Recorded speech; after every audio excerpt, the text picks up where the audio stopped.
Il y a, je résume, un pillage qui va de Cap Excellence vers les communes mal gérées, essentiellement Abîme et Pointe-à-Pitre.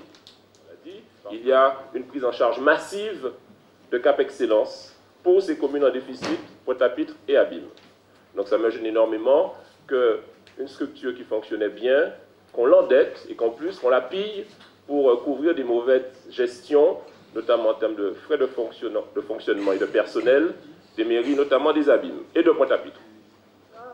J'entends deux choses dans le discours de notre collègue Olivier, et avec le respect que je lui dois, vraiment, cela, c'est pas la hauteur de quelqu'un qui est sur toutes les batailles politiques pour la future présidence de la région, pour la future députation, pour la future mairie des Abîmes, pour la future présidence de Cap Excellence.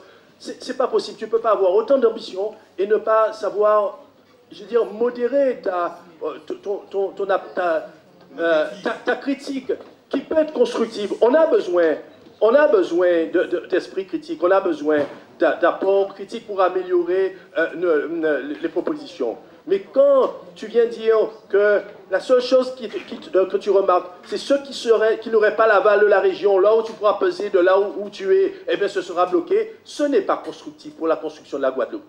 Quand tu viens dire, et là je te demanderai de préciser, de reprendre tes propos et de préciser très clairement ce que tu vises, quand tu viens dire que Pointe-à-Pitre ferait l'opération de pillage de Cap Excellence, je te demanderai de préciser.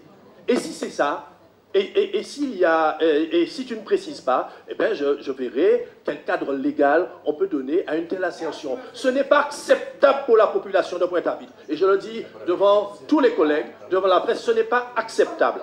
Ce n'est pas faire honneur à la qualité du travail que nous avons dans cette Assemblée depuis maintenant 8 ans. Voilà ce que je tenais à dire. Là aussi, c'est vrai que je suis vraiment très, très agacé de me dire qu'au moment où nous faisons la démonstration à la population, que nous avançons de manière cohérente, et nous faisons preuve d'être l'une des communautés d'agglomération les plus performantes, non pas de Guadeloupe, ce n'est pas notre objectif, mais l'une des plus performances de France, parce que nous n'avons pas de leçons à recevoir, au contraire, nous voulons servir d'exemple et avancer, qu'on soit ramené à des batailles politiciennes qui sont pas à la hauteur des hommes et des femmes qui se sont exprimés autour de cette table. Voilà, merci, Président.